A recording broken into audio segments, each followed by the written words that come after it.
Hi everyone, welcome. This is National Master Dennis Monokroussos, and today we're going to take a look at a lighter game than we have the last couple of weeks. So the last 2 weeks we were looking at my game with Barcarola from the U.S. Amateur Team Championship, which, as we saw, was just a really nuts game, really crazy. And this one's a bit crazy too, but not as unique certainly as the previous game. But this is a game that I'm quite fond of as well.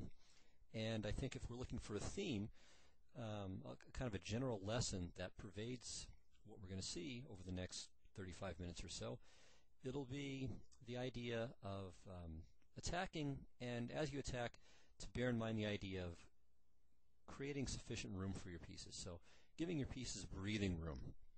Now, there are certain situations where that's not really such an important thing. So if, for example, it's you're attacking on kind of a narrow corridor of the board. So, for example, black in the King's Indian defense in the classical, where the attack is pretty much on the G and H files, and sometimes a little bit on the F file. I mean, their mobility isn't really as important.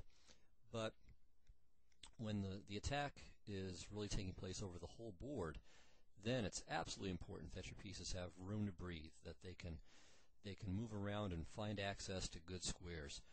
And well, that's what we'll see in this game. So let's have a look. And this was played, as I said, it was a blitz game, 3-minute game played back in 2000 on, I believe, the now defunct chess.net server. And my opponent was rated about the same as I am. So either a decent player or a weak player, depending on your view of my own strength. Anyway, here we go. E4, I had white. C6, knight C3. This is a little bit of it's an okay sideline, and it's not even necessarily a sideline of the Caro-Can. So if your opponent plays d5, which mine did not, you always have the option of returning to normalcy with d4, but there's the further option of playing knight to f3.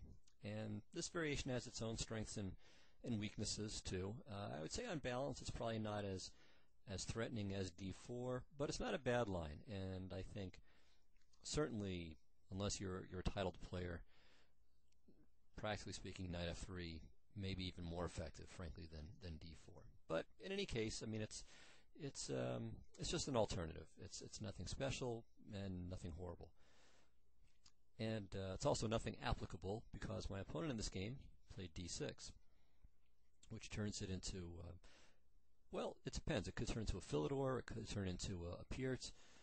Just have to wait and see. Now, the normal move here would be d4 for some reason, which I don't know. I played knight to f3. All right, my opponent played e5. I played d4, and here I assumed we would just end up again, as I said, in kind of a normal Philidor or Pierce. But my opponent played queen to e7, which I had never seen before, and which struck me as simply being peculiar. But now, 7 years on, with the benefit of much wisdom, having seen it maybe one more time in my life, maybe no more times, I'm not sure, but I think I have seen this elsewhere, at least maybe when I was just researching the game initially, but it has been played. Black's idea, okay, first of all, obviously he's trying to avoid the trade of queens, but by playing queen to e7 instead of, let's say, knight to d7, which would be an alternative way of protecting the e-pawn while avoiding a trade of queens, here, of course, he's committed himself on the queen side, and his bishop on c8 is locked in, so it hasn't had the opportunity to maybe come to g4 and exchange itself. I mean, that would be one possible way that black can address that piece's needs, get rid of this stuff. So queen e7 has that advantage, and it doesn't really block this bishop on f8 because black intends to play g6 and bishop to g7. So from that standpoint, it's really all right. It's not such a liability for black. Now, maybe he would rather have the queen on c7, so that's another possibility. And I can't honestly say I understand why black doesn't prefer this. Well, maybe one idea. Actually, so here might be an idea. Maybe in some variations, he'd like to play bishop to e6 after I played bishop to c4. So on bishop to c4, bishop to e6. Well, here maybe this capture gives me some possibilities that wouldn't. I mean, I'm doubling his pawns. I could take on e6 and then take on e5. And that's not always such a great thing for white, but this might be a favorable version of that. So with the queen on e7, he can play bishop to e6, in response to bishop to c4 with no fear, really, or a little fear of making a serious positional concession. All right, so that's in a nutshell what that's about. Now here, a normal idea for white would be to play bishop to c4, but b5 struck me as allowing b5 struck me as unattractive.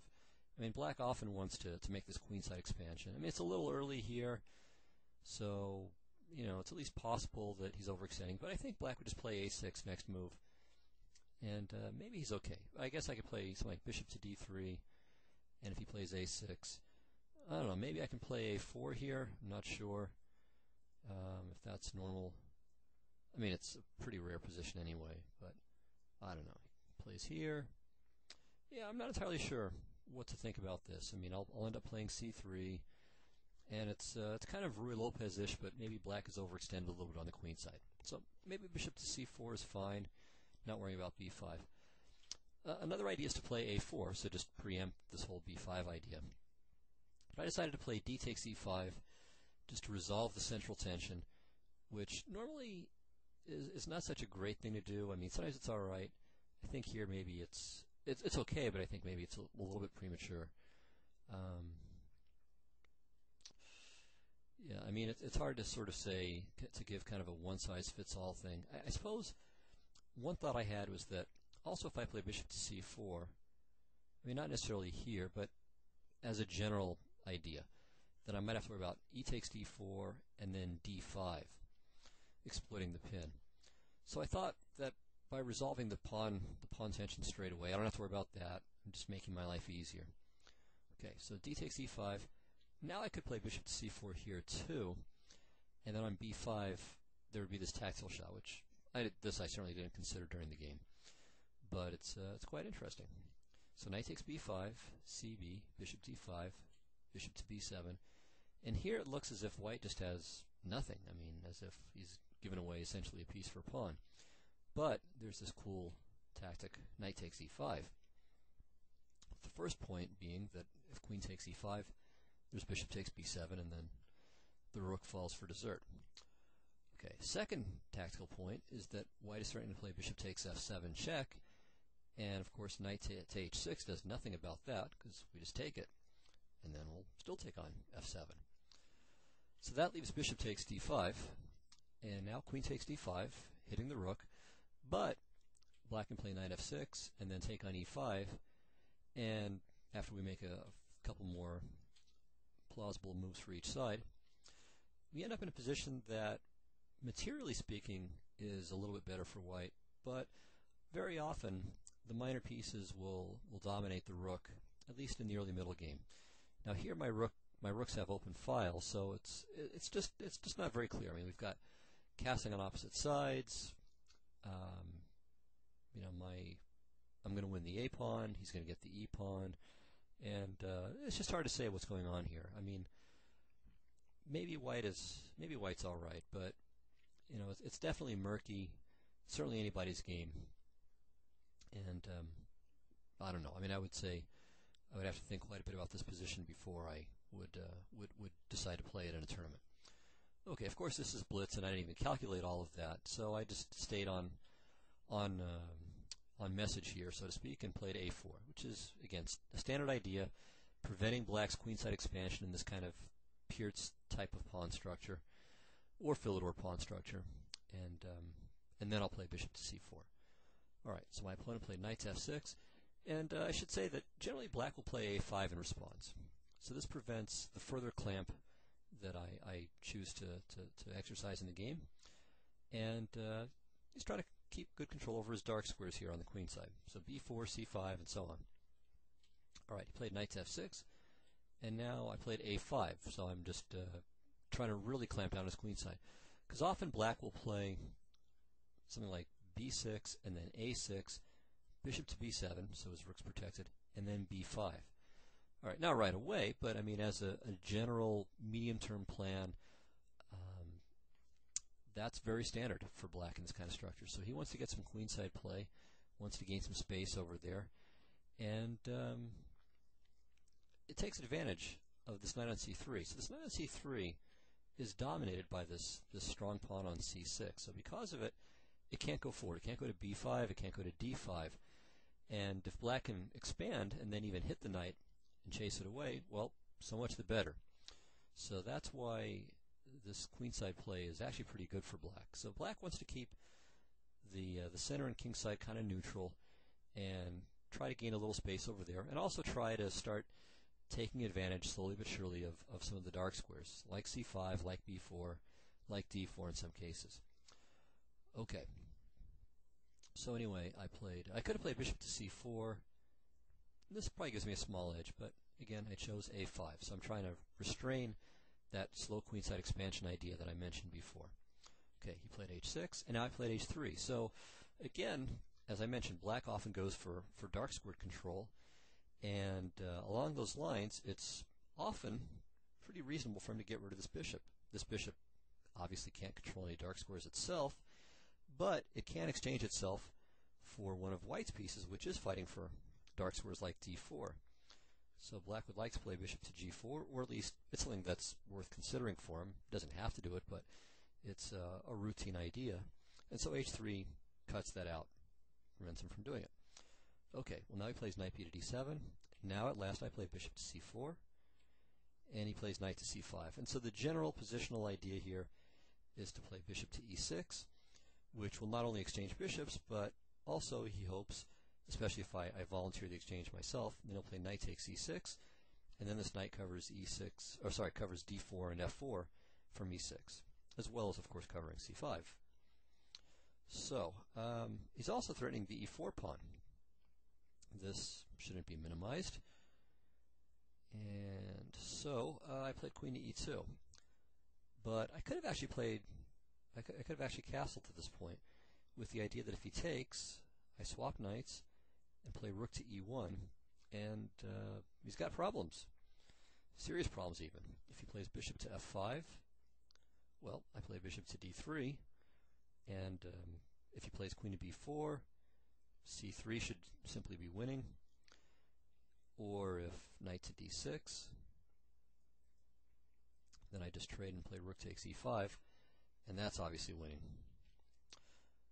Okay, and back on rook e1, if he plays the pawn to f5, well, again, bishop to d3, and black has no good response to the simple threat of taking on e4 with the bishop, then with the rook, and then taking on e5.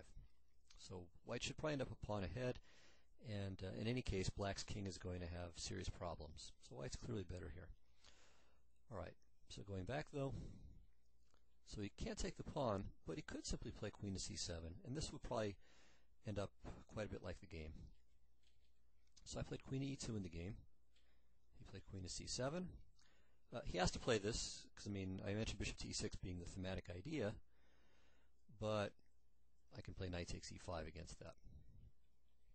So first he defends the pawn. Alright, I castled. And now he plays g6, which confuses me a little bit. This, I'm not sure I buy it. Well, I guess, okay, now I remember. Yeah, if he plays bishop to e6 here, I think the problem is that now I'll have b4. And if he retreats the knight, well, then I mess up his pawns. And this swap, well, maybe the swap is okay, but I think here b5 might be promising. So I'm starting to try to chip away at his queenside structure. So for this reason, I guess he decided to play g6 and to finish his development on the king side first, and only then worry about bishop to e6. But he's going to change his mind yet again, as we'll see. Actually, I decided that I wouldn't let him just do that, that I wouldn't simply let him finish developing in peace, because again, if he does this, then he'll have a reasonable game. So, as I mentioned in the very first show I did, when your opponent's king is stuck in the center, when he hasn't castled yet, you, especially if you've got a nice lead in development, if you have some time advantage, if you have a time advantage and a space advantage too, then it's worth looking for ways to start stirring up some trouble as fast as possible. So I did that with the move b4. Now, actually, I could have played bishop to e3 instead, again with the idea that his capture on e4 isn't good, and to avoid foreshadowing something later on, I'll just show one of the moves here that's pretty good, bishop to d4. So he takes, I would take, and now I have bishop f7. So this is a nice shot here. After king f7, knight e5, he's either going to lose big material or just get mated. So for example, king e8. Now I do this, and now I could take the rook, but even better is rook f to e1, threatening queen e6 followed by queen takes e7, and he can't save, well, he can save all of his material with rook to e8, but then that makes this checkmate.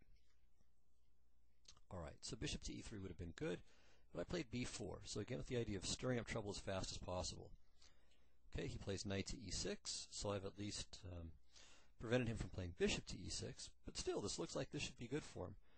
Alright, so I played b5, again, trying to muck rake over there on the queen side, and now he plays bishop to c5. And so his idea, of course, is that he wants to just drop a piece on d4 and really start to seize all of these all of these dark squares in the center. Okay, so here you should think about what to do. What ought white to do in this position? You might even want to stop stop the lecture and see what you can come up with. Okay, so welcome back, at least to those of you who left. And here, what I decided to do is, okay, well, what I was thinking is, alright, if he plays knight to d4 and he takes, my pieces could end up kind of passively placed here. So I want to find some way where all of my guys can be active. And I came up with a very nice idea, I think. Rook to d1. Alright, now, black for his part is kind of committed here too. If he castles, I can just take on h6. So, I mean, this is just completely unacceptable. I'm going to just up a pawn and beautifully placed. So, he's consistent. He plays knight to d4. I take, he takes, and now rook takes d4. Alright, now queen f3 was actually quite good too, but we won't bother with that. There's enough that's fun and exciting and lively here to keep us more than occupied until the lesson is over. Alright, so rook takes d4, e takes d4, and now the point, e5. And now all of a sudden, my pieces get very active. I mean, if you look at this position, if I don't play e5, I mean, my position is kind of strange. You know, my knight has to retreat, I'm down the exchange, I'm not really that well developed. I mean, I have some counterplay, some compensation, but not enough. But after e5, well, now my pieces really start to get incredibly active. Okay, so let's take a look at black's possibilities here. So first, let's just look at taking things. So d takes c3, e takes f6, check. And now all of a sudden you can see that from looking kind of constipated in this position just a few moves ago, or even here, right here it looks as if I'm just on the verge of being worse, and maybe seriously worse. But when we look at this position, wow, things have completely turned around. My queen has this beautiful file. This pawn on f6 is just a bone in black's throat here, covering the e7 and g7 squares. This bishop on c4 is beautifully placed. Put the line for the queen here too. This bishop can come to a3 or sometimes to f4 with really powerful effect either way. And then this rook is ready to come into the game to d1 or to e1, and black is just going to fall apart. I mean, if black could cheat and castle here, well, actually even then, bishop takes h6 would give me a great attack. So black is just in trouble, and let's have a look at all the different ways in which he's in trouble.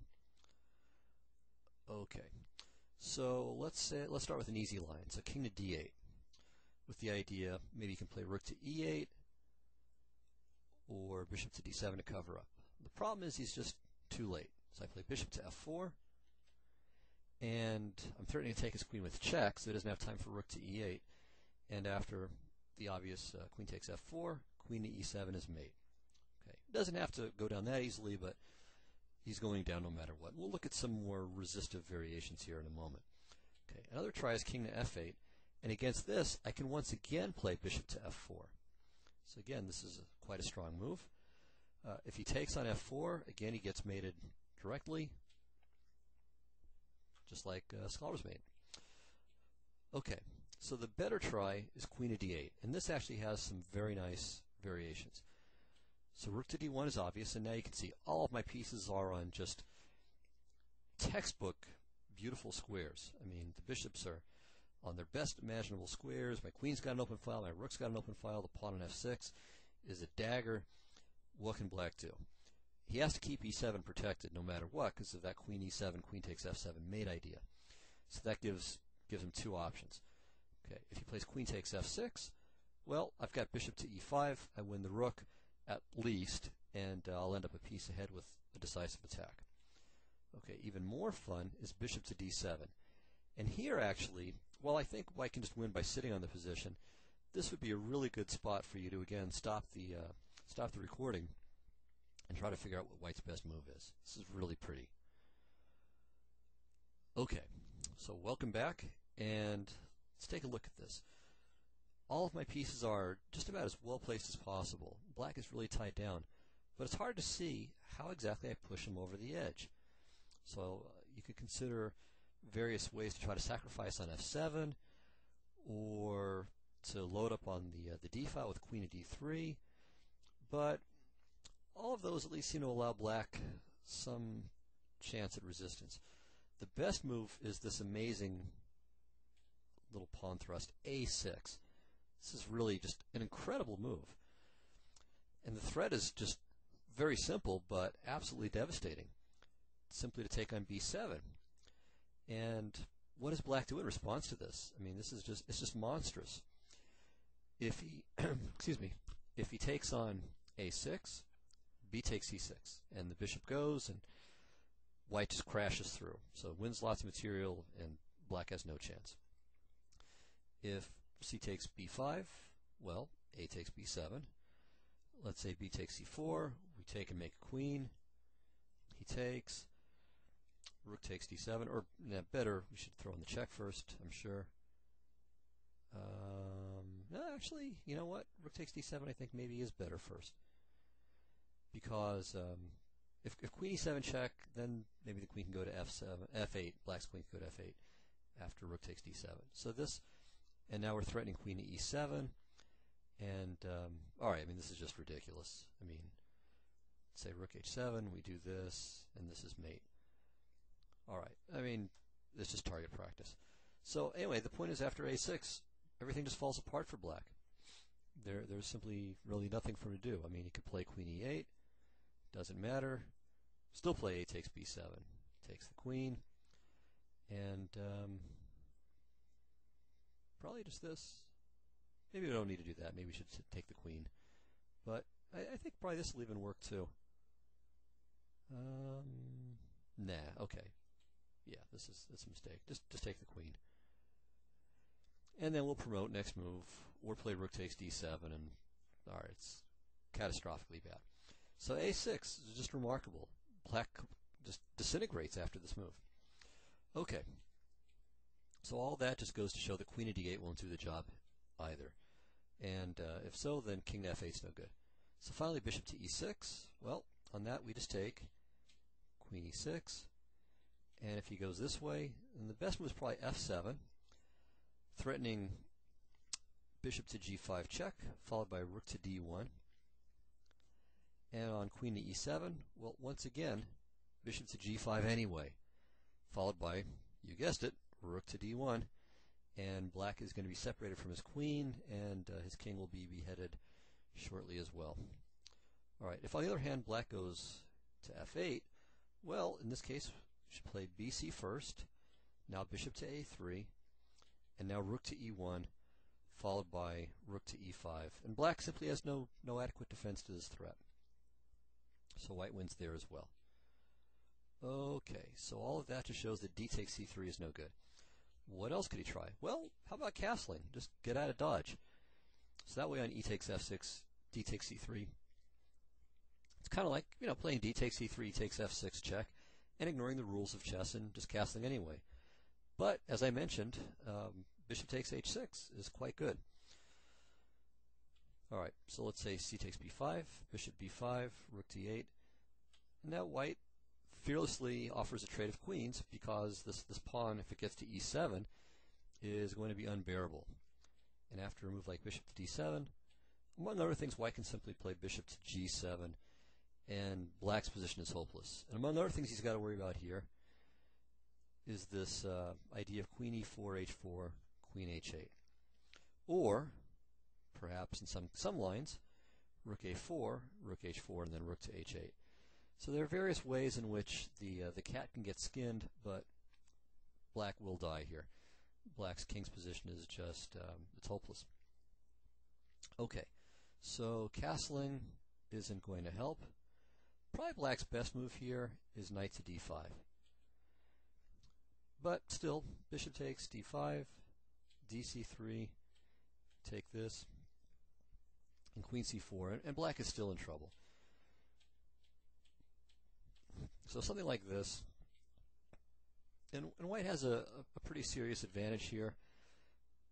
He's got a bishop and 2 pawns for a rook, but black is kicking, so I mean this is at least a position where black can still fight on. I mean, definitely black has got a lot of kick still here. So this would have been black's best. After missing this chance, I think white is winning the rest of the way. It is clearly winning. Okay, so back to e5. The move that my opponent chose in the game was knight to h7. Alright, so he doesn't open the e-file for me, and he doesn't give back material with knight to d5. So he's trying to just keep a hold of everything here. Well, again, in this position, I need some room for my pieces. So again, if I just move my knight, I mean, moving the knight to e4 would give me a clear advantage. So that's, you know, I can't really complain about this position. I mean, I'm very well compensated here for the exchange. But I decided that I really want to just create havoc throughout the whole board. So I played e6. And again, I offer this knight in exchange for activity. So let's see what would happen. So let's suppose he plays d takes c3. Okay, well, e takes f7. And now he's got some bad choices. If he plays king to f8, bishop takes h6 is mate. So look at this beautiful coordination of my pieces. And again, even though he's ahead of material, you know, what is this rook on h8, the rook on a8, and the knight on h7 really doing? Even this bishop on e6 is pretty much a non-participant as well.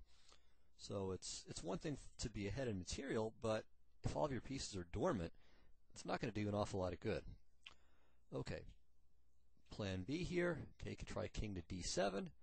Against this, probably queen to e6 check, and queen takes g6 if nothing else is just winning. And white's got threats galore. The simplest and most obvious one right now is queen to g8 check. Okay, another try is king to d8, and now we can see some more fun. All right, bishop takes h6. The point of this is at least threefold. So one is, and the most obvious one is to play rook to d1, but there's also the idea in some cases of playing f8, and in some cases of playing bishop to g5. All right, so let's take a look. C takes b5, probably nothing better. Rook checks here, bishop to e6, knight f8. Now, haha, bishop goes to g5. King c8, we take. Okay, and now if he takes with the knight, queen to e8 check is mating. He can take. I make a new queen. Then I take his only queen on d8 with mate. And if queen takes d7, well, okay, then I just win the queen. And here we have kind of an amusing mating variation. Okay, I don't need to have that mate to be winning, but it's kind of fun, dragging the king out to his death. All right, so that takes care of this line with d takes c3. So black can't afford to allow me to open the e-file like that, and to have that pawn on f7. So it's not just that the e-file is open, but this pawn on f7 is super powerful, just as the pawn on f6 was in the earlier variation. Okay, so what's the next idea? Well, how about just taking on e6? Let's trade off a piece here. Okay, the problem now is that still everything is bad for him. So the best line for black to try is king to d8. Okay, again, bishop takes h6, and he can't take on c3 because of rook to d1. That's clearly fatal. So queen to d7 though, and all of a sudden it looks as if he might be okay. The d-file is closed, he's threatening a trade of queens, he's threatening to take my knight on c3, so maybe this will allow him to live. Let's see. Queen takes g6, d takes c3, and again I invite you to stop the recording and take a few minutes, see if you can figure out if I can come up with anything good here. to make the attack work. So it looks as if I've kind of gotten stopped. Okay, so here we go. The move is, again, the staggering A6, believe it or not. So what this does, well, it does a few things, but the most direct idea is that I'm going to get this pawn on C6, which kind of functions like the pawn did on F6 in that other variation. So it cuts off some squares from the king, from black's king, and it also can be used sometimes as an anchor point for one of my pieces. So let's take a look at just one line here. B takes A6, B takes C6, Queen D5, so again trying to keep the D file closed to my rook. Bishop G7, Queen takes H7. And here it might look, might not be clear what the idea is. Well, the idea here is that I'm threatening to play Bishop to F6 check, followed by Queen to B7 mate. How about that? I think in this position black is just lost. I'll just show one variation just for fun. Queen F7, Bishop F6 check anyway, and now King to E8. So it looks for a second as if he's managed to hold everything together. Of course, he couldn't take the bishop because Queen to D7 mate would ensue. But King to E8, Rook E1, King F8. Okay, and also you can see, I mean, that line, as I said, the pawn on C6, it's an anchor point for the queen either on D7 or B7. Anyway, continuing here, Bishop to E7 check. If he plays Queen takes E7, Queen takes E7 as mate. So King E8, Bishop D6 check, and I win the queen and mate almost immediately afterward. So, all this goes to show that Bishop takes E6 isn't going to make black happy either. So, there's the move in the game, F5. And again, black is keeping the lines closed. What do I do? How do I break through here? Again, good place for you to stop it and see what you can come up with. So this is perhaps the star move of the game. And if you find it, then congratulations. All right, so I'm going to assume you've stopped it and come back. The move is, there it is, B6. And this, I hope, that maybe you were primed to find this move by my bishop to G5 idea, or bishop to G5 check idea in the Barcarola game. So you might remember that. So remember in the game I played knight takes D4, sacking my queen. He played bishop takes D1. I played bishop to B5 check, bringing the king out, king E7, knight F5 check, king F6, H4, threatening bishop to G5 check, skewering the king and the queen. He played H6, and I played bishop to G5 check anyway, with the point that after H takes G5, H takes G5 check, I can then play my rook from H1 to take his rook on H8. Now, maybe that's not entirely fresh in your mind's eye. If not, you can go review it, of course. But I think probably for some of you who watched it carefully, you might remember that. In any case, it's the same sort of idea here, that I'm essentially creating a double attack on the queen and on the rook on A8 if he plays A takes B6. So let's have a look at that. So it's actually quite amusing. I mean, I'm already down some material, and he can take even more. I mean, he can take just practically everything I've got, just not quite enough. A takes B6, A takes B6, and now first let's look at rook takes A1. So rook A1, B takes C7, rook C1, and then D takes C3. So I mean, okay, I want his queen, but he's got two rooks and a piece for it. Unfortunately, his king is in woeful trouble thanks to all of these nasty pawns I have. And after queen to E5, hitting the rook, rook F8, and then queen to D6, he has no defense to queen to D8 mate, except for bishop takes E6, and then I play queen takes E6 mate instead. If he tries rook to D1, I just play bishop to D3. So the mate is unstoppable. I think it's like mate in 4 moves is the most that he can delay it. So rook to D1, then take on D3, and then play bishop E6 or something like that. I guess that's mate in 3 then. Anyway, it's forced mate. All right, so instead of rook takes A1, black could play queen to B8. So save the queen, save the rook. But with this queen on no man's land on A8, it's not going to do him any good. So queen to E5, again hitting the rook, rook F8, queen D6, queen to A1. And now it's not exactly clear what I'm doing with my queen on D6. I mean, there's no pawn on C7, So I'm not threatening mate. Meanwhile, he's threatening the knight on c3, and he's threatening the bishop on c1. What do I do? Actually, I should mention, I suppose, that he could, of course, play d takes c3. And if he does that, let me see if I can remember or figure out what it is that I ought to do here. Probably just bishop to a3, I think. Threatening queen e7 mate. Yeah, he's got no defense to that except for queen takes a3. And yeah, I mean, I'm just winning here. I mean, materially I'm fine. In fact, I'll even be ahead, and I've still got an attack. So that's no good. But queen to a1 looks like it should be decisive. But now we're going to see more of this. Well, first of all, it's a really nice tactic. But second, it exemplifies this thematic idea again that my pieces need room to breathe. So the right move here is knight to d5. So this is really a wonderful idea. So he can play queen takes c1 check. Sure, he's welcome to it. King h2. But now what does he do? I'm threatening knight c7 mate. I'm threatening queen to e7 mate. And if he plays c takes d5, bishop to b5 check. And that's mate.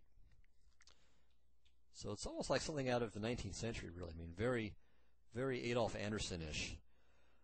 Okay, what else have we got? All right, so okay, we looked at that.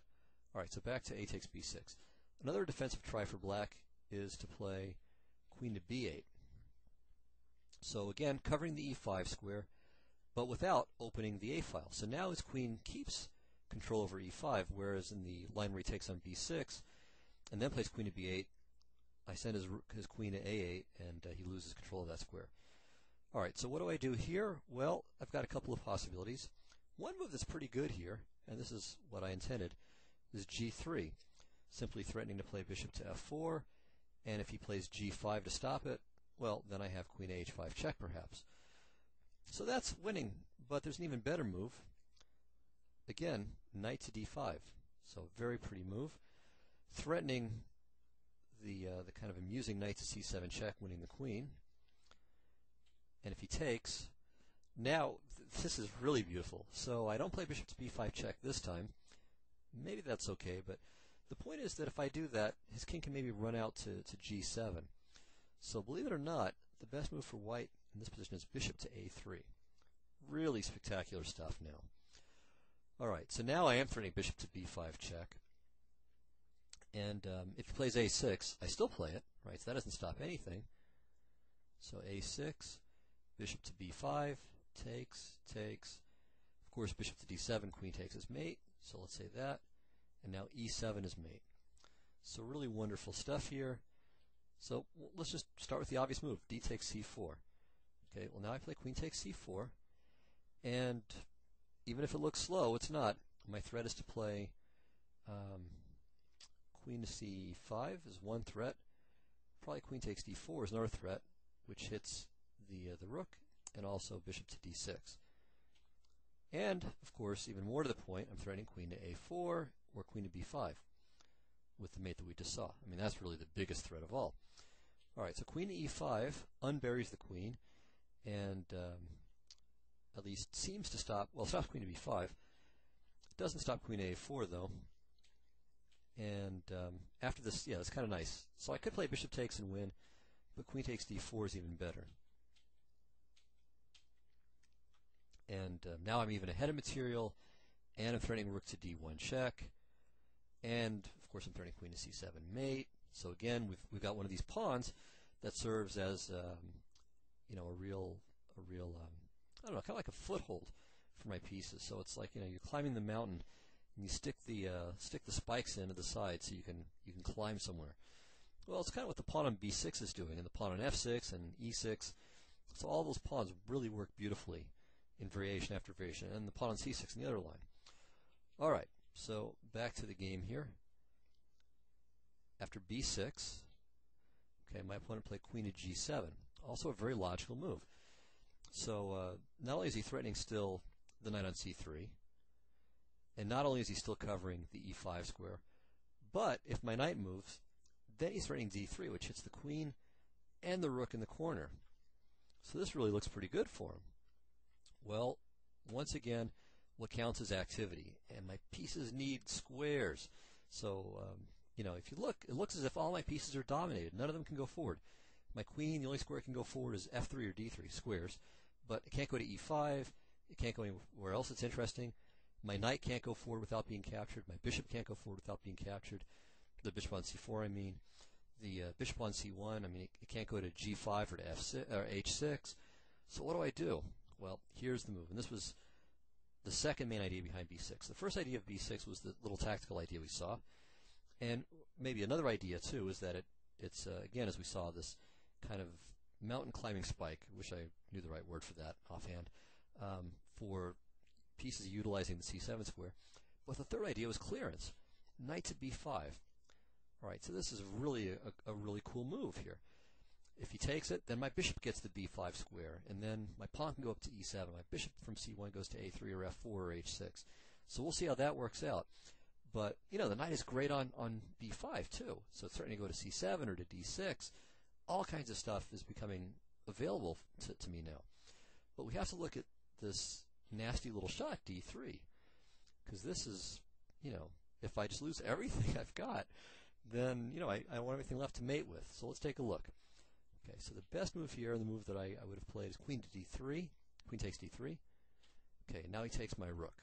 And he's threatening the knight, and he's still covering this long diagonal. He's threatening to take on c1 and then play queen f4, which would be a perpetual.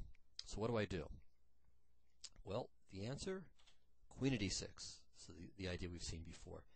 And I'm threatening knight to c7, and, very importantly, after queen takes c1, king h2, my queen covers the f4 square. Excuse me. All right, so now the best move is this prosaic queen f4. So just give up the queen, but give the king a little breathing room here. And now, in this position, I can win with queen to c7, just going back, threatening queen to f7, or, well, actually queen to g7, but queen f7 and e7 too. But also bishop takes b5 is winning. So king e7, we take. And in this variation, he gets dragged to his death out on h4. So this would have been a lot of fun too. In any case, instead of queen to f4, the main variation, or at least the thematic and most showy line, is for him to keep taking stuff, and now we mate him. And I kind of like this way of mating, so that way all the pieces are involved. Okay, so that's what would have happened on d3. All right, instead my opponent played c takes b5, and now I played bishop takes b5 check. And here, unfortunately, he made kind of the easier move for me to beat. I mean, it was really easy after that. The more fun moves, okay, well, let's say the prosaic move is king to e7. This might be the best move, but it's kind of dull. So I play bishop a3, king f6, and now bishop to d6 with the threat of queen to e5 check, and the king is bound to perish very quickly. So, yeah, queen e5, and then h4 check, and the queen goes to g3, and the bishop goes back to e2. Anyway, don't need to see that, probably, but, and also I'm threatening just to win the queen with queen e5 and queen takes on g7, or bishop e5 and bishop g7.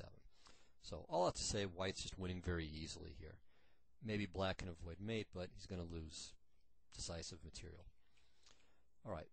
Instead of king to e7, though, the more fun line, the one that I wish my opponent had played, is with king to d8.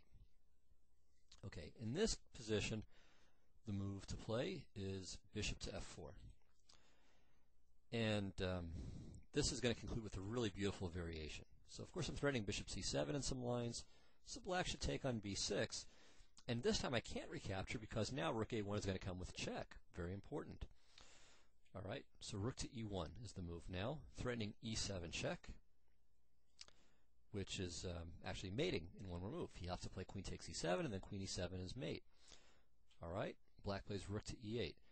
And I certainly don't want to take the rook now because I need my bishop on b5 to cover all of these light squares. So I certainly don't want to give it up for the rook. I mean, that would be a mistake. So the right move here is queen to c4. And you might wonder, what in the world is the idea of this move? Well, before I tell you, let me just show you black's best move. So black's best move is rook to e7. And now white will win with bishop to d7, threatening mate on c7. So queen or the bishop to c7 mate. So bishop takes, queen checks, king here. Take this guy, we take this guy, and we can make a rook just to be funny here, and then mate on d6. Okay, so that's what happens on the best move, which is rook to e7. But again, let's say rook to a5 here. All right, so again, for the last time I think in the show, I invite you to stop the recording and see if you can figure out what white ought to play here. Okay, did you figure it out? No, it's again, I think a really beautiful finish, and it's reminiscent of the famous Morphy versus Count and Duke game. So the Morphy versus Two Bums game, as Fisher put it. The opera game is also how it's been referred. So here's the winning combination: e7 check. Okay, what's the idea of this? Rook takes e7, queen c7 check. Beautiful. Rook takes e7, and rook to e8 mate. Now, I doubt I would have seen that in the game, unfortunately, but maybe at a slow game I would have had a shot at it. Of course, I wouldn't have seen it in a 3-minute game. But this would have been just a beautiful finish, and it's a shame it didn't happen. All right. Yeah, so in the game, unfortunately, my opponent played king to f8, and after all of these beautiful variations, it just finished kind of prosaically. e7 check, and if he takes, then I play bishop to a3, and I just win on material, and mate should be coming pretty quickly. He played king to g8, and I queened, and that was the end. But actually, bishop to c4 is better, so that would have been that would have forced mate in 2 more moves. But okay, e8 queen is simple and wins, though not best. Anyway, this was certainly, I don't know if it's the best blitz game I ever played, but for sure it ranks way up there. And with the variations thrown in there too, some of which I had an inkling of, most of which I'm sure I didn't see at all.